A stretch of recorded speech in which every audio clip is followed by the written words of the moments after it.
તો રાવણ ધારત તો ત્યારે રામને કહી શકત કે મને દક્ષિણામાં સીતાજી આપી દો, કારણ કે રામે એમ કહ્યું કે હું ક્ષત્રિય છું અને તમે ભૂદેવ છો, મારે અહીંયા પૂજા કરવા ભૂદેવ આવે અને જો હું કાંઈ ના આપું ને તો મારો ધર્મ લાજે. ત્યારે રાવણે એમ કીધું કે અત્યારે તમારે રહેવાના ઠેકાણા નથી ને તમે મને અત્યારે શું આપશો, મારે કાંઈ નથી જોતું, પણ તમારે જે જોઈએ માગી લ્યો. રામ અને સીતા જ્યારે રાવણને પગે લાગે છે ને ત્યારે રાવણે વરદાન આપ્યું છે તવ મનોકામના સંસિદ્ધિ રસ્તુ, ભગવાન તમારી મનોકામના પરિપૂર્ણ કરે. આવો રાવણ. અને ઈ રાવણ અને રામ સામસામા આવી ગયા. રાવણે રામને કીધું કે હે રામ, તમારો વિજય નિશ્ચિત છે. એનું એક જ સૌથી મોટામાં મોટું કારણ છે કે હે રામ, તમારી આ પરિસ્થિતિમાં તમારો ભાઈ લખન તમારી હારે છે, એટલે દુનિયાની કોઈ તાકાત તમને હરાવી ન શકે.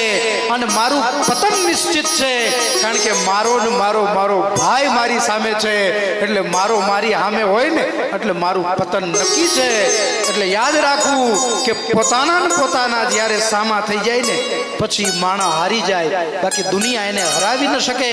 અને વિભીષણજીએ રામને કહ્યું કે હે રામ, રાવણની નાભીમાં અમૃતનો ઘડો છે, 31 બાણનું નિદાન કરો. ભગવાને 31 બાણનું નિદાન કર્યું, 10 માથાઓ કાપી નાખ્યા, 20 ભુજાઓ છેદી નાખી અને 31મું બાણ નાભીમાં માર્યું અને રાવણના રામ રમ્યા. આકાશ માર્ગેથી રાવણ નીચે પડ્યો અને બોલ્યો છે રામ રામ રામ. આ રાવણ કઈ જેવો તેવો નહોતો, એને તો પોતાના આખા કુળને તારવું હતું, એટલે એને સીતાજીનું હરણ કર્યું છું. આપણે બધા જ જાણીએ છીએ વિભીષણજીનો રાજ્યાભિષેક થઈ ગયો, સીતાજીને લઈને આવ્યા, અગ્નિ પરીક્ષા લીધી અને પછી બધા ઉપર ભગવાને કૃપા કરી, રામ રાજ્યની સ્થાપના કરી. સુખદેવજી મહારાજ રાજા પરીક્ષિતજીને કહે છે કે માત્ર 2 જ અધ્યાયની કથા છે રામાયણની. એટલે પરીક્ષિતજી કહે છે કે મહારાજ, હવે તમે મને પૂર્ણ બ્રહ્મ પરમાત્માના દિવ્ય પ્રાગટ્યની, ભગવાન કૃષ્ણ પરમાત્માની કથા કહો, ચંદ્રવંશની કથા કહો. સુખદેવજી મહારાજ રાજા પરીક્ષિતજીને હવે ચંદ્રવંશની કથા કહે છે. કથિતો વંશ વિસ્તારો ભવતામ સોમ સૂર્યયો રાજ્ઞામ ચ ભયવશ્યાનામ ચરિત્રમ પરમાદ્ભુતમ. હે મહારાજ, તમે સૂર્યવંશનું દિવ્ય ચરિત્ર કહ્યું, હવે મને ચંદ્રવંશનું પરમ અદ્ભુત ચરિત્ર સવિસ્તાર સાથે કહો. સુખદેવજી મહારાજ રાજા પરીક્ષિતજીને ચંદ્રવંશની કથા કહે છે કે હે રાજન, મથુરા નગરીની અંદર એ સમયે કંસ રાજ કરે છે. એ કંસ એટલો બધો ક્રૂર છે, એટલો બધો કપટી છે કે એ મથુરા નગરીની અંદર પોતાના પિતા ઉગ્રસેન મહારાજ અને ઉગ્રસેન મહારાજનો એક ભાઈ છે દેવક. એ ઉગ્રસેનને 4 દીકરા, એમાં સૌથી મોટો કંસ. પિતા આગળથી બળજબરીથી રાજ્ય છીનવી લીધું અને પિતાને કારાગૃહમાં પૂરી દીધો. આવો ક્રૂર છે. એના ભાઈ દેવક એટલે કંસના કાકા, ઈ દેવક મહારાજને 7 કન્યાઓ છે, એમાં સૌથી નાની એનું નામ દેવકીજી છે.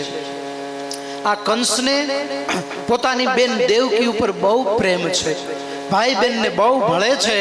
એટલે કંસે પિતાને કારાગૃહમાં પૂરી અને રાજ્ય કરે છે. એટલો બધો ક્રૂર છે, એટલો બધો અત્યાચારી છે, ઋષિ મુનિઓને યજ્ઞ નથી કરવા દેતો, પ્રજાને હેરાન પરેશાન કરી નાખી. એટલે બધા ભગવાનને પ્રાર્થના કરે કે હે પરમાત્મા, હવે આ કંસના ત્રાસમાંથી, પાપમાંથી અમને મુક્તિ અપાવો. એટલે ધીરે ધીરે સમય વ્યતીત થાય છે. પોતાની બેન દેવકીના લગ્ન એક કંસ પોતાના પરમ મિત્ર વસુદેવજી સાથે કરે છે. એટલો બધો કરિયાવર કંસ આપે છે. શાસ્ત્રમાં તો એવું લખ્યું છે, એટલા બધા હાથી, એટલા બધા ઘોડા કંસે આપ્યા ને કે લોકો જોતા રહી ગયા. હીરા, માણેક, મોતી રત્ન જડિત ઝવેરાતના એટલા બધા એને કરિયાવરની અંદર આપ્યું છે કે લોકો મનમાં વિચાર કરવા લાગ્યા કે આ કંસ બેનને આટલો બધો કરિયાવર આપે છે. અને પોતાના મિત્ર દેવકી જેના લગ્ન વસુદેવજી સાથે કયા લગ્ન પરિપૂર્ણ થયા, જવતલ હોય ખૂબ દાન પૂર્ણ કર્યું અને બેનને વિદાય આપે છે. પોતાના રથમાં વસુદેવ અને દેવકીને બિરાજિત કર્યા છે, પોતે સ્વયં રથ ચલાવે છે, વિદાય આપે. જ્યાં નગરની બહાર નીકળ્યા અને આકાશવાણી થઈ કે હે કંસ, જે વસુદેવ અને દેવકીને તું વિદાય આપે છે એ વસુદેવ અને દેવકીનો 8મો પુત્ર તારો કાળ છે. આટલા શબ્દ સાંભળ્યા, રથની લગામ ખેંચી અને હાથમાં ખડગ લઈ અને દેવકીને મારવા તૈયાર થયો છે. આને જ રાક્ષસ કહેવાય, આને જ અસુર કહેવાય. અસુર એટલે હું? શિંગડા પૂંછડા હોય નહીં, જેની મતિ ધર્મથી વિપરીત છે, જે કાચા કાનનો હોય, કોક ચડાવે અને તરત ચડી જાય, એને અસુર કહેવાય. ડોલકા કીડાની જેમ હાલતા રંગ બદલી નાખે, અભી બોલા और અભી ફોક, એને અસુર કહેવામાં આવે છે. કંસ તરત જ એના જીવનમાં પરિવર્તન થઈ ગયું. જે બેન પ્રાણથી પ્રિય હતી એ બેનને મારવા તત્પર થયો. વસુદેવજી વિનંતી કરે કે હે કંસ, અમારો 8મો પુત્ર કાળ છે, જા, અમે તને વચન આપીએ છીએ, અમારો પુત્ર તને સોંપી દેશું. પેલા નજર કેદ કર્યા. ચાણૂર અને મુષ્ટિક નામના એમના મંત્રીએ ચડાવ્યા કે મહારાજ, આને નજર કેદ ન કરાય, આને કારાગૃહમાં પૂરો. જો આ છટકી જશે, ભાગી જશે તો તમે ક્યાં ગોતતા ફરશો? ચડાવ્યા એટલે કંસે કારાગૃહમાં પૂર્યા છે. ધીરે ધીરે સમય વ્યતીત થયો છે. દેવકીને ત્યાં પુત્રનો જન્મ થયો. કંસ એને મારવા જાય એટલે દેવકીજી વિનંતી કરે, અમારો 8મો પુત્ર કાળ છે, આ તો પેલો પુત્ર છે. એટલે કંસને દયા આવી, ન માર્યો, કંસ વયો ગયો. પણ દેવતાઓની ચિંતા વિધી કે આના પાપનો ઘડો ભરાય નહીં, ત્યાં સુધી પરમાત્માનું પ્રાગટ્ય નહીં થાય. એટલે નારદજીને મોકલ્યા. નારદજી હાથમાં કમળનું પુષ્પ લઈને કંસ પાસે ગયા અને કંસને કીધું કે લે આ પુષ્પ. કંસે લીધું, કીધું હવે આની પાખડી ગણ. એટલે કંસે ગણી 1 2 3 4 5 6 7 8. કે હવે આમ ઊંધું કર નાખ. પુષ્પ ઊંધું કર્યું. એ કે હવે 8મી કઈ છે ને પેલી કઈ છે? કંસ કે જો આમ ઊંધું કરીએ ને તો જે પેલી હોય ને એ 8મી થઈ જાય, આમ ચીતું કરીએ તો 8મી હોય એ પેલી થઈ જાય. નારદજી કે કઈ સમજો? આકાશવાણીએ કીધું તું 8મો પુત્ર કાળ છે, કદાચ 8 પુત્ર જન્મે ને એમાં પેલો જ કાળ હોય તો? કંસની મતિભ્રષ્ટ થઈ છે અને કંસ કારાગૃહમાં ગયો છે. દેવકીના પુત્રને છીનવી પથ્થર સાથે પટકી મોતને ઘાટ ઉતાર્યો છે. 1 2 3 4 5 6 અને બરોબર 7 પુત્રની હત્યા કરી છે. 6 પુત્રોને મારી નાખ્યા છે. 7મો પુત્ર સ્વયં શેષ નારાયણ ભગવાનને કહે છે, પ્રભુ રામ અવતારની અંદર ઘણું દુઃખ જોયું, તમે મોટા હતા, હું કાંઈ બોલી ન શક્યો, હવે મને મોટો ભાઈ બનાવો. એટલે ભગવાન કહે છે કાંઈ ચિંતા ન કરો, હવે તો નટખટ લીલા કરવાની છે, પણ તમારી ઈચ્છા છે એટલે તમે જ્યેષ્ઠ ભાઈ, મોટા ભાઈ બનો. એટલે દેવકીના ગર્ભની અંદર 7મા પુત્ર શેષ નારાયણ આવે છે. શેષ નારાયણનું ભગવાન સંકર્ષણ કરે છે.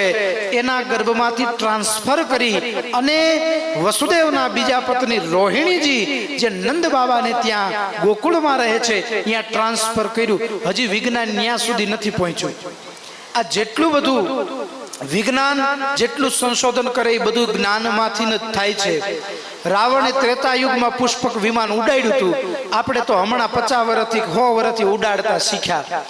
જેટલા શસ્ત્રો આપણા બને છે ને એ બધા શસ્ત્રોના મિસાઇલોના નામ એ આપણા બધા શસ્ત્રો પરથી છે. અગ્નાસ્ત્ર, વરુણાસ્ત્ર, બ્રહ્માસ્ત્ર, જેટલી મિસાઇલોના નામ છે ને તમે એકવાર જોજો. આ બધું જ્ઞાનમાંથી જ વિજ્ઞાન ઉત્પન્ન થાય છે. અને આપણે લાઈવ તો હમણાં જોતા શીખ્યા 50 વર્ષથી કે 100 વર્ષથી.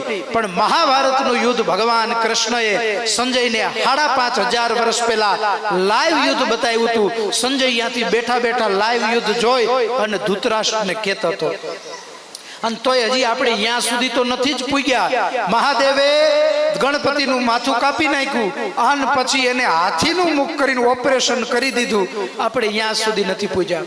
દક્ષ પ્રજાપતિનું શિર છેદન કરીને બોકડાનું મુખ એનું ઓપરેશન કરી સજીવન કર્યા. હજી અહીંયા સુધી તો નથી પૂજ્યા, પણ ધીમે ધીમે વિજ્ઞાન હવે ક્યાં પૂગે કઈ નક્કી નથી.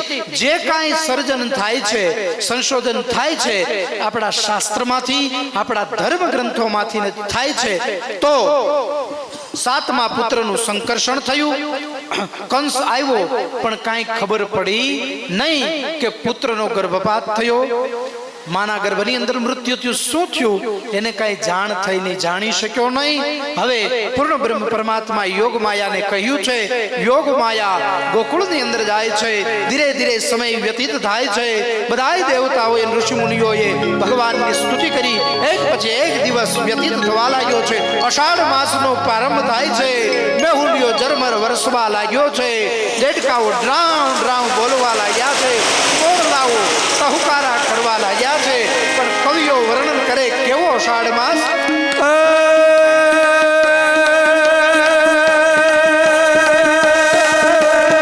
અષાઢ ઉચારમ મેઘ મલહરા,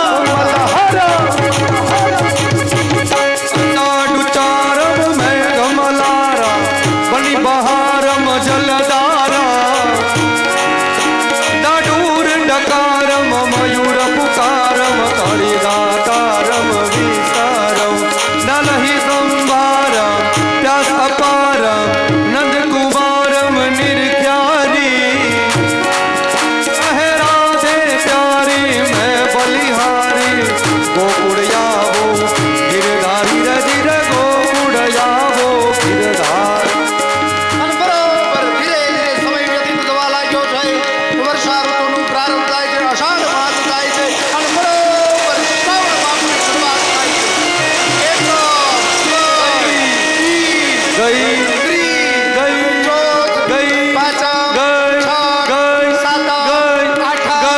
હજી તો અંજવાળી આવી ગઈ છે. બરોબર પૂર્ણિમાની પૂર્ણાવતિ થાય અને બરોબર કૃષ્ણ પક્ષની શરૂઆત થાય છે. શ્રાવણ માસ આવ્યો છે. એકમ, બીજ, ત્રીજ, ચોથ, પાંચમ, છઠ, બરોબર સાતમ જાય અને અષ્ટમી આવી ગઈ છે. મેહુલિયો વરસાદ પડવા લાગ્યો છે. ગોકુળ આઈટમ જેને કહેવામાં આવે એવી અષ્ટમી આવી છે.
પ્રાગટ્યમાં આનંદ ન કરે એટલે પ્રેમથી એકવાર બધાએ રમવાનું છે તો બધાએ ઠુમકો મારવાનું આઈએ પ્રેમ સર ભાવ છે ગલી ધૂમ મચી જાય ગલી ધૂમ મચી જાય કનૈયા લાલ જય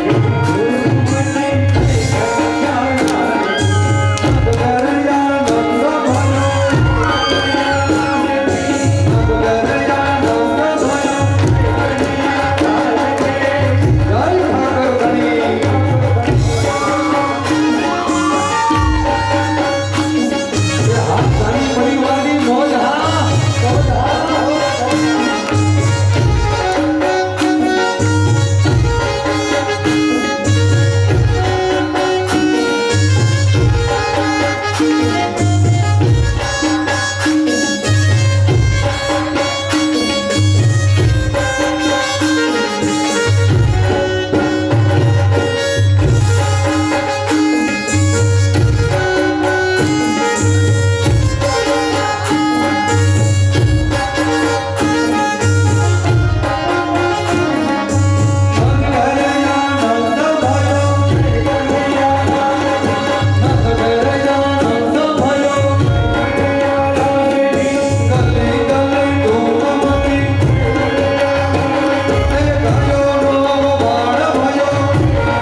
ગલી ગલી ધૂમ મચી જય કનૈયા લાલ કી નંદ ઘેરા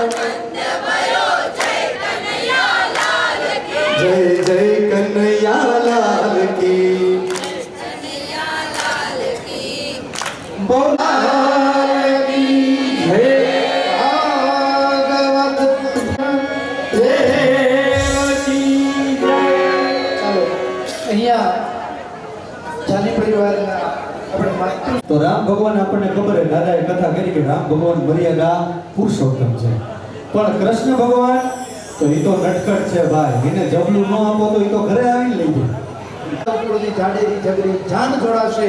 આપણે ભગવાનના દિવ્ય વિવાહના દર્શન કરીશું. હવે એકવાર જોરદાર તાળીઓના ગડગડાટથી જમાઈ શ્રી બેનબા અને ભાણીબાને વધાવીએ. ઉત્તરોત્તર ચડતી કળા રાખે આ પરિવારજનોની એવી ઠાકોરજીને પ્રાર્થના.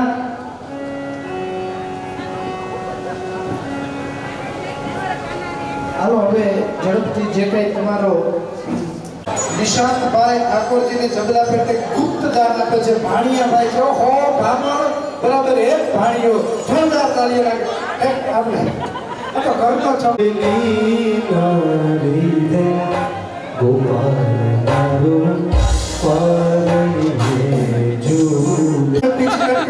એકવાર જોરદાર તાળીઓના ગડગડાટથી હો બ્રાહ્મણ બરોબર એક ભાણિયો આ તો બે આવ્યા એટલે 200 બ્રાહ્મણ બરાબર જોરદાર તાળીઓના ગડગડાટથી અને સજોડે આવ્યા.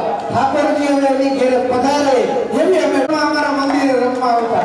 આ 10 વર્ષ પછી ભેગા થયા તો ઓળખાતા નહોતા. બોલો માંડ માંડ તો ઓળખાતા. જાની હોલ જે આ પરિવાર દ્વારા નિર્માણ કરવામાં આવ્યું છે હોલ, એનું લોકાર્પણ શ્રી ગોળ મેળ તળાવ જ્ઞાતિ મંડળ કાલાવાડ શીતલા એને જે આ હોલ આ પરિવાર દ્વારા સમર્પિત કરવામાં આવે છે, તો એ હોલ બનાવવાની અંદર જે કોઈ દાતાશ્રીઓએ સહયોગ આપ્યો છે, ફૂલની પાકડી આપી છે, એ દાતાશ્રીઓનું સન્માન કરીએ છીએ. હું નામ બોલું કે બધા જ દાતાશ્રીઓ અહીંયા સ્ટેજ પાસે આવે એવી નમ્ર નિવેદન છે. ધનેશભાઈ ભટ્ટ ઝડપથી પધારે બાપા. એનું સન્માન આ જાની પરિવાર દ્વારા કરવામાં આવશે. હવે સન્માન કોણ કરશે એ તમારે નક્કી કરી લેવાનું, એટલે ઝડપથી આવી જાઓ. ધનેશભાઈ ભટ્ટનું સન્માન કરે છે જાની પરિવાર. પરિંદભાઈ ભટ્ટ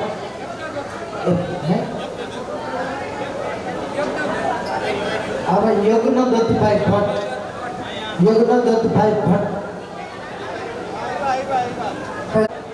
કાનો કિરીટભાઈ ભટ્ટ અહીંયા પધારે. એ ભાઈ અહીંયા આગળ ઉભા રહ્યો એટલે તમારો ફોટો પડતો હોય. ભટ્ટ ત્યારબાદ કીર્તિભાઈ ત્રિવેદી પધારે. ભીખાભાઈ ભટ્ટ, ત્યારબાદ હાર્દિકભાઈ ત્રિવેદી પધારે. જીવેન્દ્રભાઈ જોશી પધારે.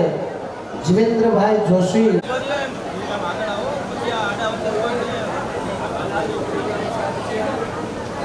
ત્યારબાદ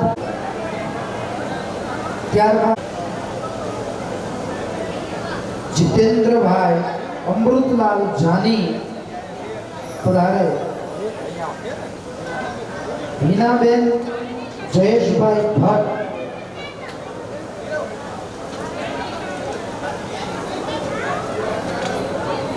ગુણવંતભાઈ જાની પધારે.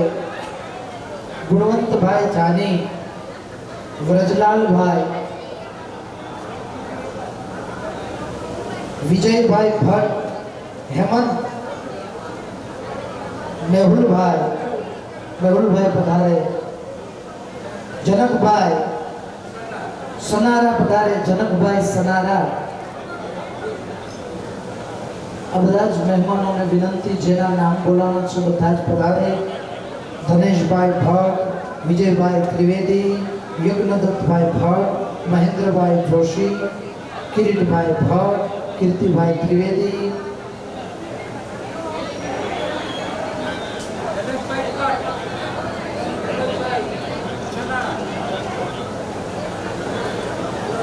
રોહિતભાઈ દવે, ભીખાભાઈ ભટ્ટ, હાર્દિકભાઈ ત્રિવેદી, જીતેન્દ્રભાઈ જોશી, પ્રકાશભાઈ ભટ્ટ, રમેશભાઈ ભટ્ટ, વિશાલભાઈ, જીતેન્દ્રભાઈ અમૃતભાઈ જાની, ગોપાલભાઈ પધારે, ગોપાલભાઈ જાની, હિનાબેન જયેશભાઈ ભટ્ટ, હંસ મીતાબેન ગજલાલભાઈ,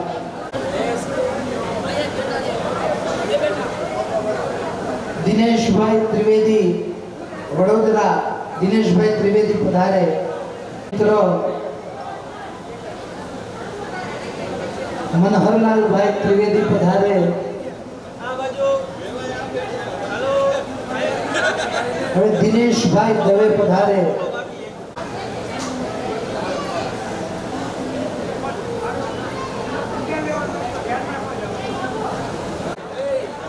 મયુરભાઈ, જમાઈ શ્રી મયુરભાઈ પધારે,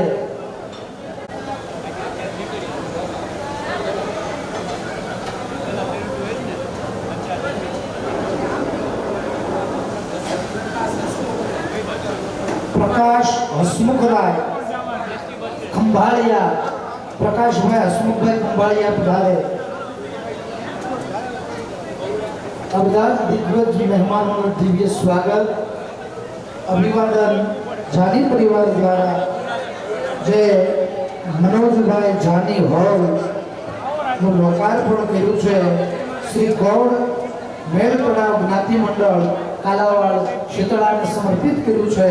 તો એકવાર બધા જ દાતાશ્રીઓને જોરદાર તાળીઓના ગડગડાટથી આપણે વધાવીએ. કર્યું એ બદલ આપનો પણ ખૂબ ખૂબ આભાર.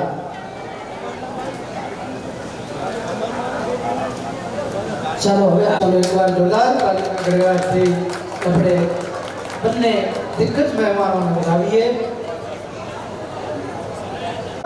કારણ કે નવગ્રહ નડે ને એની વિધિ થાય, પછી આ વિધિ ન થાય એટલે જમાઈને અથડીમાં રાખવા પડે. બાપા એકવાર જમાઈને જોરદાર તાળીઓના ગડગડાટથી વધાવો. અને કાકાશ્રીને બેયનો ખૂબ યોગદાન છે. કાકાએ ખૂબ અહીંયા સેવા આપી છે. ફળદ્રુ સાહેબ જયેશભાઈનું સન્માન કરે છે. જોરદાર તાળીઓના ગડગડાટથી પૂર્ણ હૃદયના ભાવથી વધાવીએ. હવે બધાને વિનંતી કરીએ કે મહેમાનો પણ આરતીનો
તમે આરતી લઈ લો.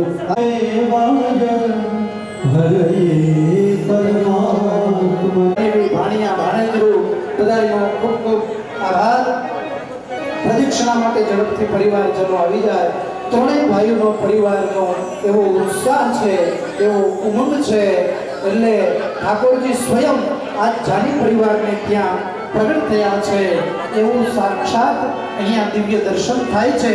આ જાની પરિવારના આંગણે આજ ગોકુળિયું બની ગયું હોય એવું લાગે છે.